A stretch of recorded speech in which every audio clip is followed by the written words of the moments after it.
There was a time before Magic Arena. Trading card games were only starting to become more and more popular, and the early pioneers of Magic were developing new strategies and finding new ways to use the cards Richard Garfield developed. But unfortunately, most of the footage of this era is lost to time. So today we're gonna take a look back into the past and see what was Magic like. Wizards of the Coast used to package the top 4 decks of every World Championship and sell them in gold border versions of them. Not tournament legal, but at home you could play with your friends and know what it is like to play the best decks of the time. So one of you was kind enough to send us all of those decks from the World Championships. But naturally we cannot pretend to know everything about this deck. I mean, I was like 15 when this deck came out. So we invited Frank Karsten, Hall of Famer, to show us what it was like. Let's go back in time. All right, Carl and Torolf, I'm going to be taking you back to 2001. I can't wait. At the World Championship, the most prestigious tournament of the year. Back then I was like 17 years old and also competed, I finished 19th. 17 is tiny. You must have been the youngest person there. No, not really. It was just like a typical age for Magic players back then. Like World Championships were won by 14-year-olds, 17-year-olds. That was typical back then. I mean, I'm a bit older now, but still. Yeah, Talas is playing in a World Championship soon, and he's a little bit older than 17. Yeah. But also the average age will be much older. Yeah. So the deck I played back then was Machine Head. That's also what won the event. But in fact, I thought that the showdown between Fact or Fiction and Fires of Yavimaya was even more iconic for the era. So I selected those decks for this match. And what are we going to see? What should we look out for? Alright, so the deck that you'll be playing, Toralf, is the one that Hall of Famer Antoine Rouel took to a 3rd place finish. He had a control deck that used blue card draw and counter magic, and then black and red spot removal spells. And eventually he would use like a Nether Spirit that kept coming back from the graveyard to win. Yeah. That's it? That's the only way to win? It's your only win con? 1/2/2, wow! That's the only creature in the deck. Well, there are multiple copies, but there's only Nether Spirit to attack with. But it's basically unkillable. It always comes back. Well, with a control deck, it doesn't really matter how you win. It's just about establishing control, and then the rest doesn't matter. Mm-hmm. His deck was called Nether-Go, which was a play on words on draw-go, whose an archetype whose main premise was to just do nothing at all. Yeah, it was a different time. Back then, yeah. Nowadays control decks do so much, but back then it was really all instants, land, draw a card, go. Yep. And then that's all you did for your turn, and then your opponent's turn you did this. Beautiful. Yeah, just a purely reactive, and then counter magic. Yeah. And what are you sleeving up today, Frank? So I'm gonna be playing Fires, which back then was piloted to the top 8 by Jan Tomčány from Slovakia. The main premise of the deck is to use Birds of Paradise or Lanora Elves to ramp into a turn to Fires of Yavimaya, which then grants haste to powerful creatures like Blastoderm that would normally fade away after several turns. But Fires plus Blastoderm would effectively equal 20 damage. Wow. Right? No longer can the opponent just take 15 and be done with it. So really powerful combination. And in fact, at the previous Standard Pro Tour in Chicago in that season, half of the top 8 was comprised of Fires decks, including a bunch of Hall of Famers like Zvi Moshevich, who then wrote like an epically detailed 7-part article series. 7 articles on a detailed deck. Oh yes, yeah, it was called My Fires, and it kind of spearheaded more detailed and analytical deck and matchup guide articles in the years to come. And he also wrote. In terms of pure raw power and strength in the abstract, Fires is the best deck in the format. So I'm excited to be playing with it. For you, Todd. Can I switch?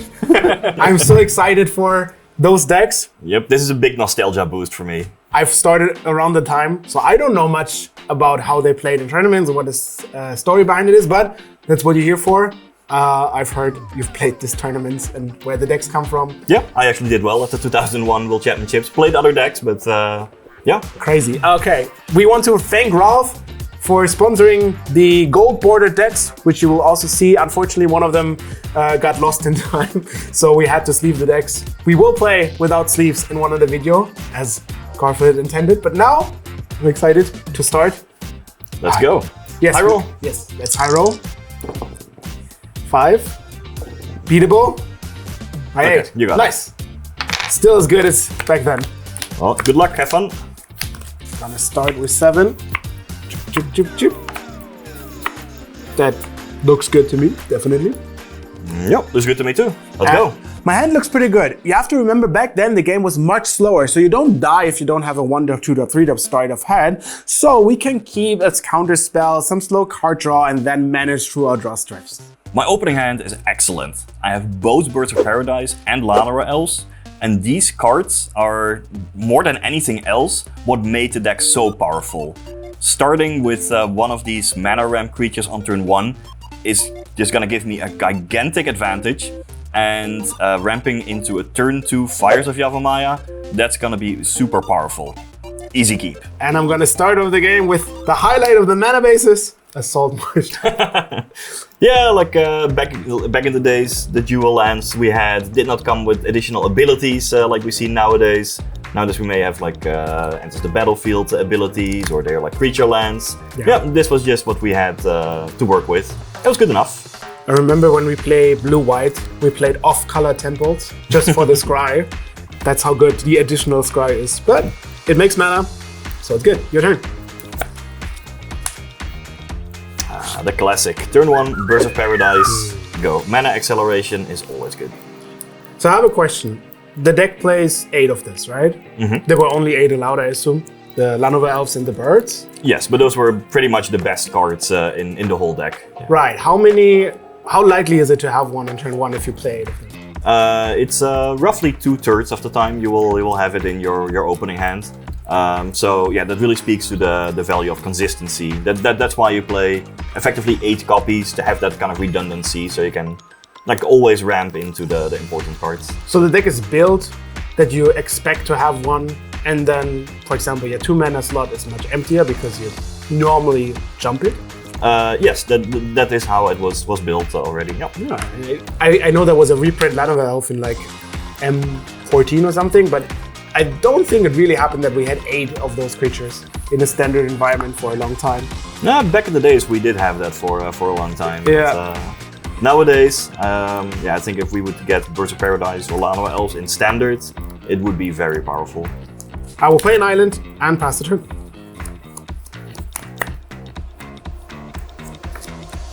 All right, let's see if this resolves. Fires of Yavimaya would give all of my creatures haste, and yeah, you can also sacrifice it to give a creature +2/+2, but that rarely matters. True. I have to think about that one. It's funny. It kind of, I mean, all of those old cards, if you know the resemblance, have so many similarities with new cards. I know that Rhythm of the Night is basically the same thing, that could give every creature haste, but also a different bonus of +1/+1. But back then, cards were so different and powerful. I think Rhythm of the Night was never played. But this one is too powerful, so we're gonna have to counterspell it.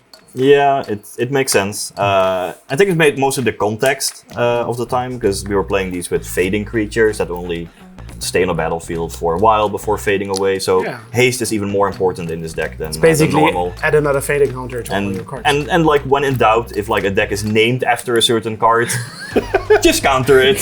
You'll be safe. That is true. Go. You can never go wrong with that, probably. Draw. Oh, that's very good. And we'll play an island and a Sabo's Web. All right. For you, that might look like a weird card you've never seen before, except for if you've seen it before, then you hate it, probably. It draws a card, which is never bad, and then lands that have an ability that don't produce mana. So even if it has a mana ability, that doesn't matter. If it has another ability that doesn't use mana, they don't untap. Whatever. So if this one would be a creeping tar pit, then it wouldn't untap. But luckily, lands were bad, so it still makes sense. Yeah, it was very important counterplay to Rishidan Port. True. Do you have one? No. Go.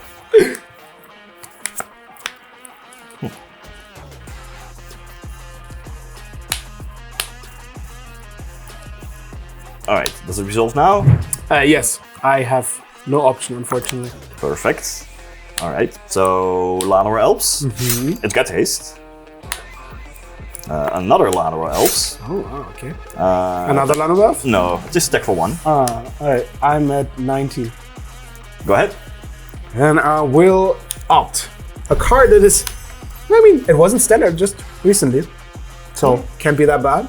Card selection is a thing of all ages. I'm gonna keep it. I'm gonna keep it. And draw it. Okay, you look very pleased with the top card. I mean, no. It was okay. Okay. I mean, better than average, I would say. Draw. Just play an Underground River and pass the turn.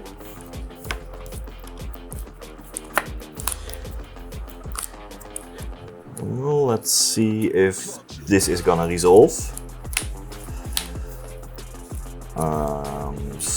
Stepperling Burst. So this is one of the key cards in the deck. It's an enchantment that, like, if it resolves, would enter with 7 fate counters.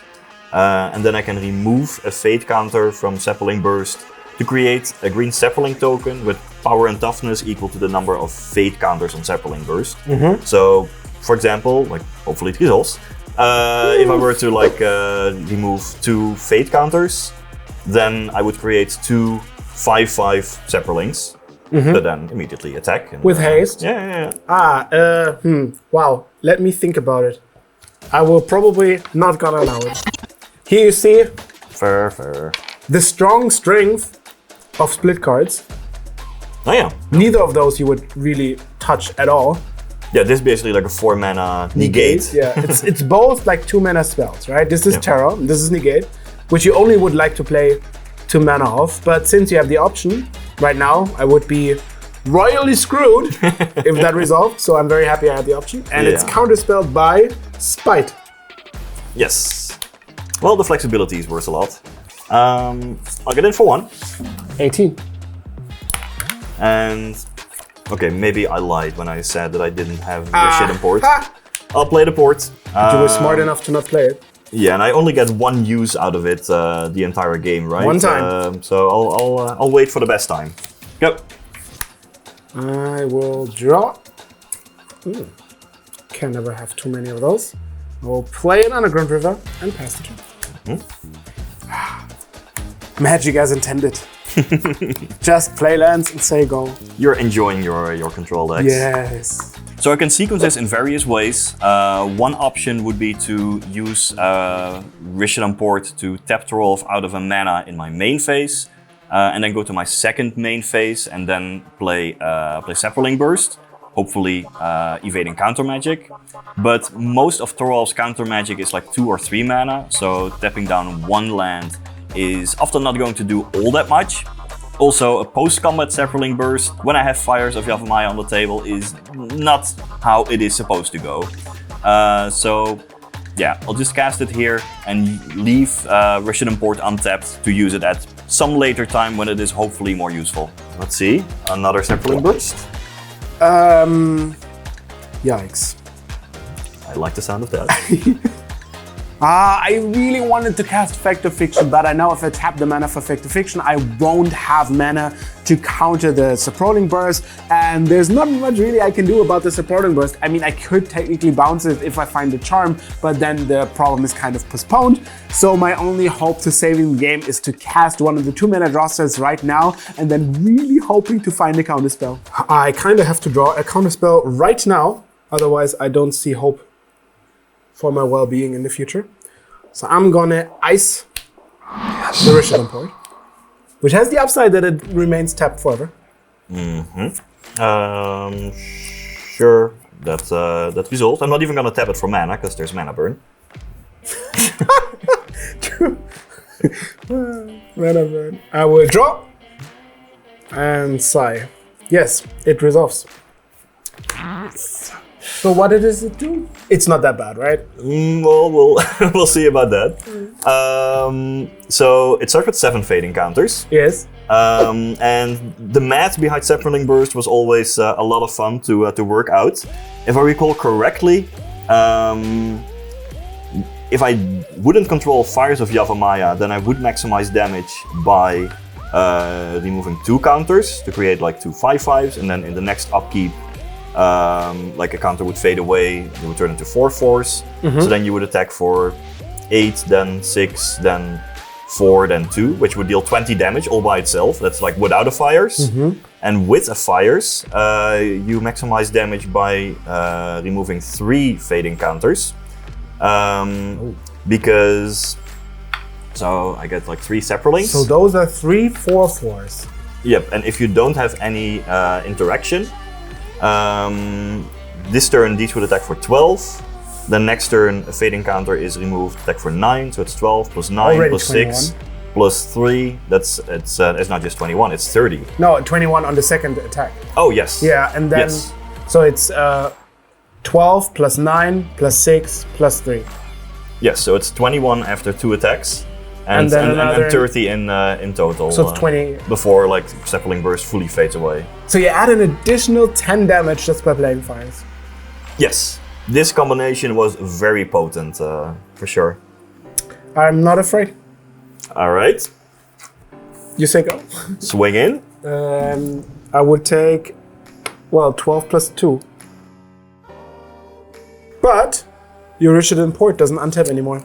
You are correct. you got the psychological victory in this one. I will play an Accumulating Knowledge and draw 1 card because there is no knowledge in my graveyard. And I mean, I have no idea how I handle all the tokens. There's no Wrath of God in your deck, is there? No. But I found a solution. I will play 2 mana and counterspell that. No, I don't think I can. That's also one of the things. Blue and red can't deal with enchantments. Like back then. Nowadays, black has some enchantment removals, but back then you were just dead to Supreme Burst. Yeah, you had to deal with things on the stack. I could cast Factor Fiction, but I can't find anything that deals with it. Well, if counterspelling Supreme Burst doesn't work, then I'm gonna pass the turn. All right. So, like fading, which means that the counter is removed and the Sapling shrink a little bit. Still. Yeah, they're oh, only sorry. 9/9s. Big enough potentially. Well, huh? I can only cast Factor Fiction, but I don't think it's gonna yield anything. I can absorb. Nope. Yep, that's your game. Yep.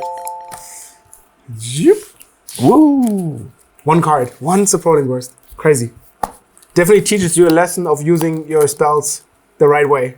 When sideboarding, it is not only about which cards are coming in, but sometimes even more about which cards you can take out. Because in my main deck I have 2 copies of Flinton Kavu and 4 copies of Fire Ice, but Thoralf's deck doesn't really have any good targets, right? Nether Spirit is just gonna keep coming back from the dead. So I would like to cut those cards and just look in my sideboard for the 6 best possible cards that I can put in. So what I'm gonna put in are 3 copies of Blood Oath, which can deal a lot of damage. If I catch Thoralf with a hand filled with, say, instant, it will deal 3 damage for every instant he would be holding.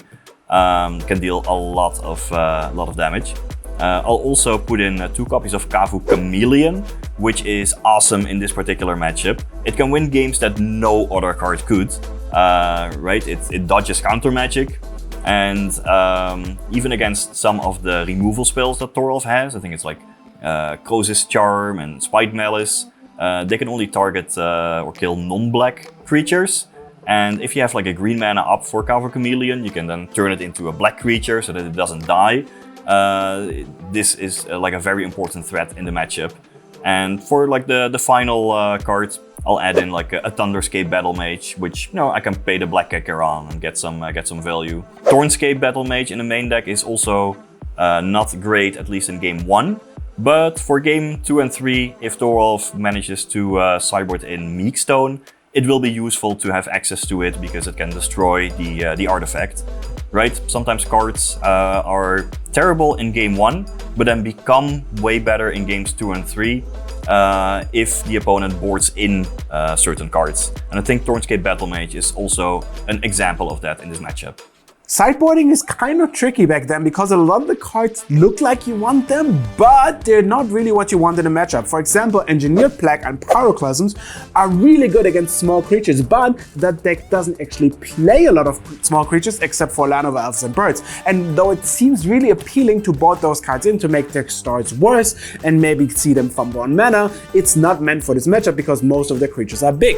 So now we actually want something against the big creatures, but besides the Meek Stone, which we obviously bought in because it removes all of those Chameleon Colossuses and Blastoderms and Saproning tokens and stuff, we might want the Assassin. But the problem with boarding the Assassin is A, it dies to a lot of creatures naturally that are in the deck that they play anyway, like Flametongue Kavu or the Green Battle Mage that just accidentally kills the creature right away.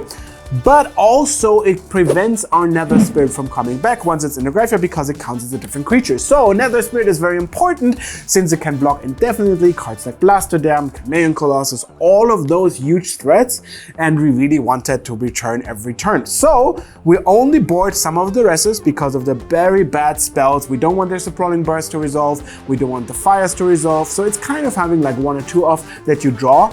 And of course we bought the Meek Stone, and I think I'm gonna board the Teferi's Response because I really want to get that Rishadan board. Yeah, I start.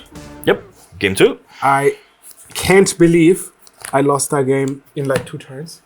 I still had double Factor Fiction in my hand. I was feeling very good, but then all of a sudden I went to 6 and then I went to dead. Yeah, the combination of Fires of Yavimaya and Sapling Burst is amazing. It doesn't give you a whole lot of time. Crazy. Yep.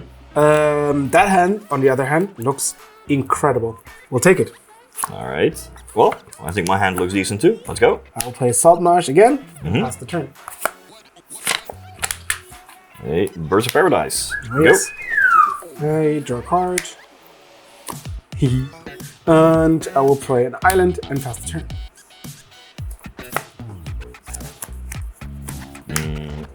Another Birds of Paradise. And a land. Let's go. At the end of the turn, I will cast one of hopefully many accumulated knowledges. So now I draw a card, which is not very impressive. But nothing connected. But maybe in the future there will be more. Okay. I play an Underground River and tap it to play a Meek Stone, which says creatures with power 3 or greater don't untap, which is basically everything that really hurts me, right? Yes, that card is decent here. And it's a turn. For I don't know even so there's Boomers and Zoomers. One of them are the new ones. What are the Zoomers are the new ones? The Zoomers are younger. For me, both of them sound very young. It's like the Boomers. Anyway, you might know the Weak and Might Stone, the Might and Meek Stone, the Might and Meek Stone, the card itself. Yes. Which is like the combination of both parts. And I think back then, the Meek Stone was power 3 or greater, and the Might Stone was the other one which do power 2 or lower. So they already were kind of connected. Yeah, that sounds accurate. But this one was usually the bigger threat because it dealt with the bigger creatures. Yeah, I think the other one also cost 3, like much more than. Well, we'll go for. It's awfully not in time. Kava Chameleon. I will counter it. Yeah, good luck. Kava Chameleon can't be countered. It's a 4/4. Oh, Snapples. It can also change its color for a green mana. Yes. I will play a Accumulated Knowledge. Again. Sure thing. Which now draws 2, which is already legacy playable. Draw mana, draw 2 is legacy. Draw. Yeah, the next ones are gonna be even better. Yeah. Speaking about next ones. Oh, come on.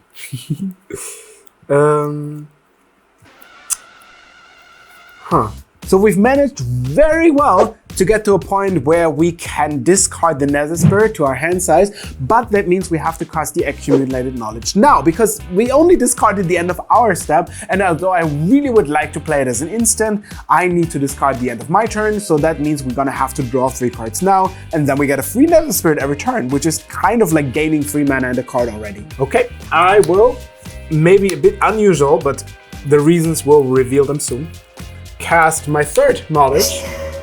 Is that bingo? You can already call that bingo. No, that's only when you get the 4th one. All right, draw 3. Chick. Yep. Digging for lands, I guess, with the main phase AK. Digging for lands, maybe. And I will play an island. And because I unfortunately And I said that with the most amount of regret I could possibly have. Have 8 cards, so I'm gonna discard another spirit. Ah, very nice, very nice.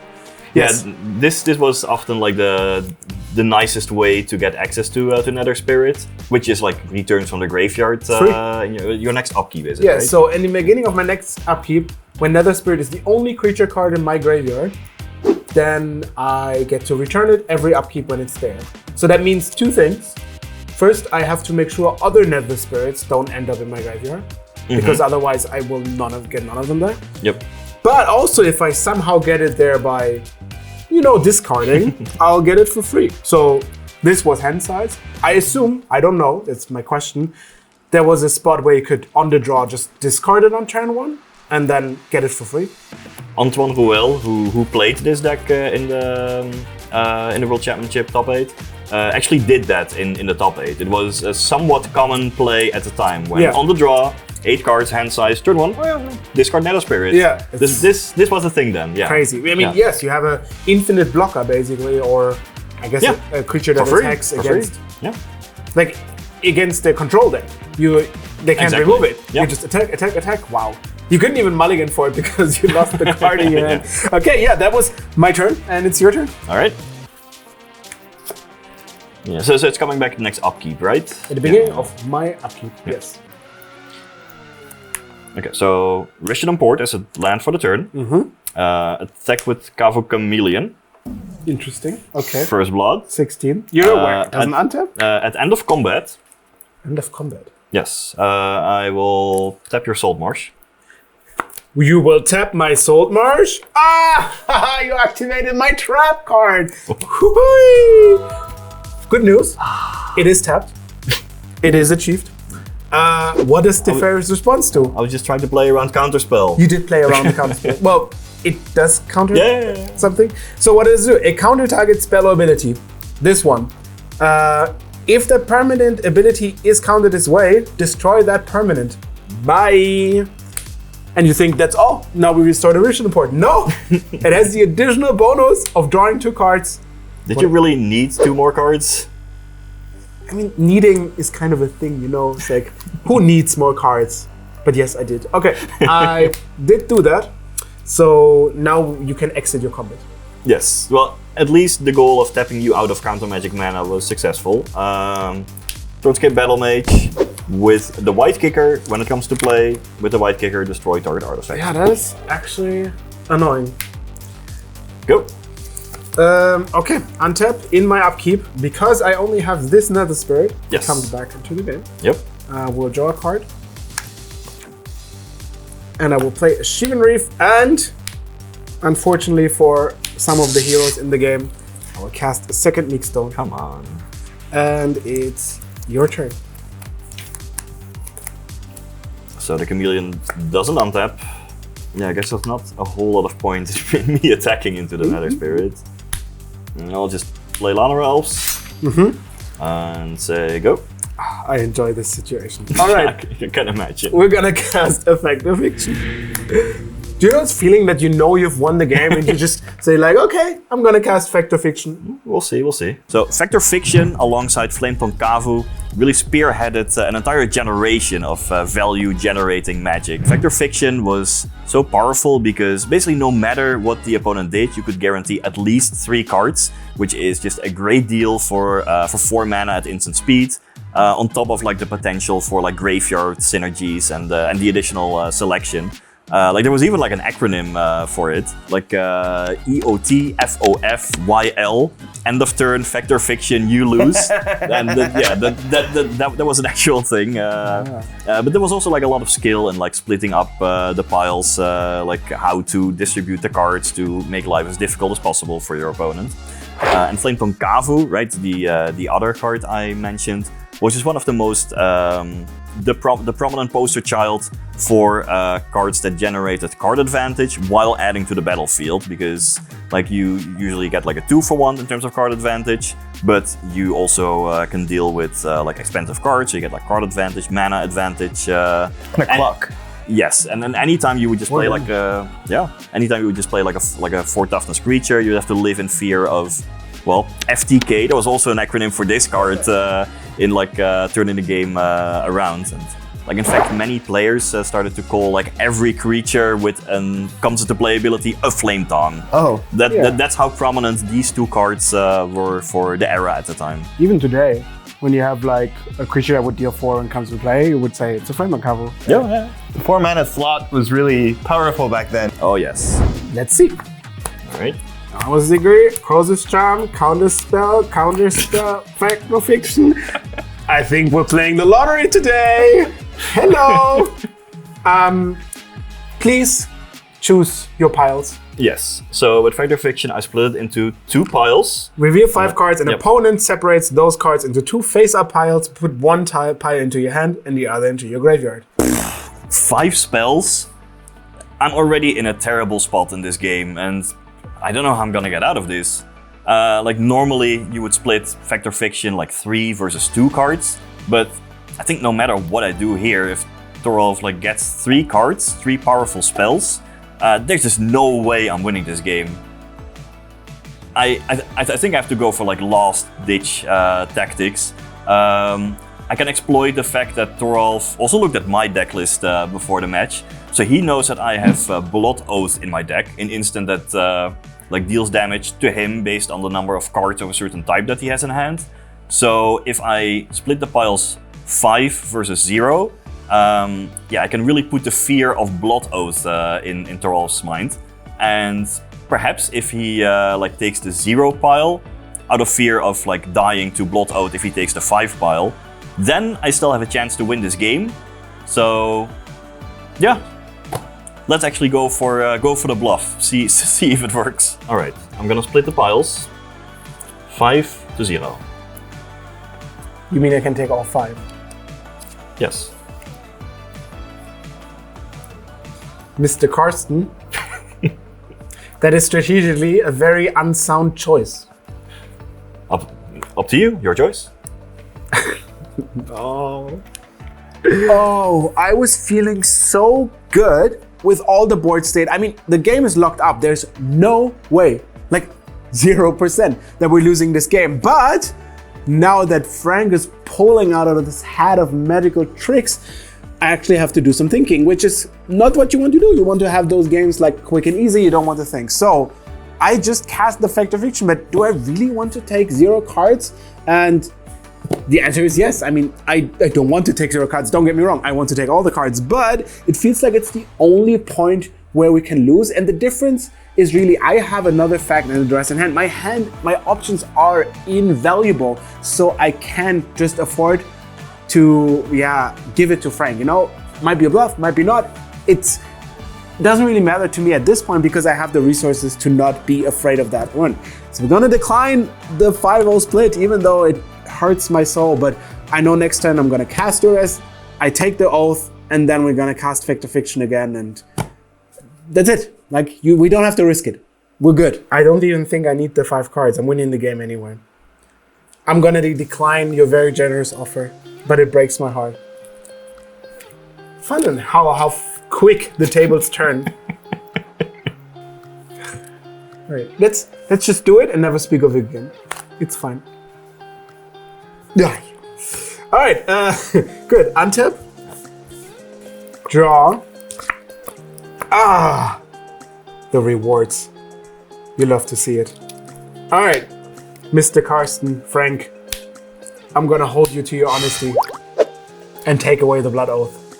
Okay, in response, I'm gonna... No, I actually don't even have it.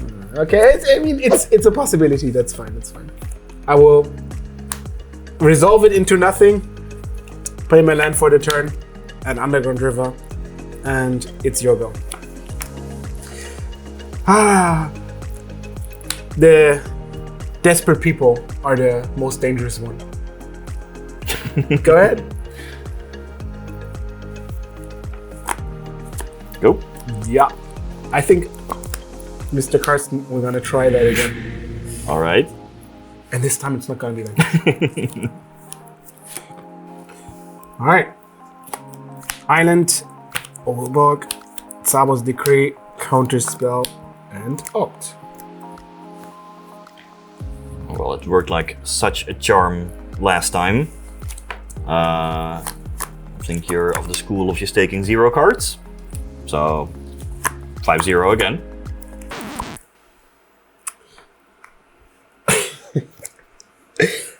Frank, I cannot do this all the time. I cannot keep casting comment on that. Do not do this. This is not how most of the Fact Afflictions went back in the day. This is how they made. Magic was just different. Magic. Yeah. Okay. I'm gonna hold you responsible. All right. I will take the 5 cards, and it's your. Hold on before you untap. No. I actually drew it. Oh god. Blood owes you. So I'm gonna choose a card type. Planeswalker? Instant. Uh-huh. And you take 3 damage for each card of the chosen type in your hand. How many cards do you have? I mean, how many cards I have doesn't really matter. The question is how many instant I will have. Okay, I do have responses. Alright.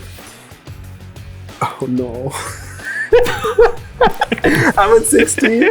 Oh god, no. I can't believe I actually drew it. It's like usually when you draw a card that you're bluffing, it's like terrible, but it works out perfectly. The thing is also, I'm at 16, right? I could opt to get rid of an instant. Okay. But I need to take it back to cast it. Yes, I will go down to 15 and opt. Yep. Oh, it's not an instant. I will take it. Blood Oath resolves. Oh no. What do you say, instant? Yeah, I probably should have even attacked with like these 2 to put you at 15, but yeah. Yes, I have 5 instants. I will take 15. Oh no. And this is a masterclass on how to lose an unlosable. Yeah. How are you losing like counter spell? This draws, what is it, like this draws 4 cards.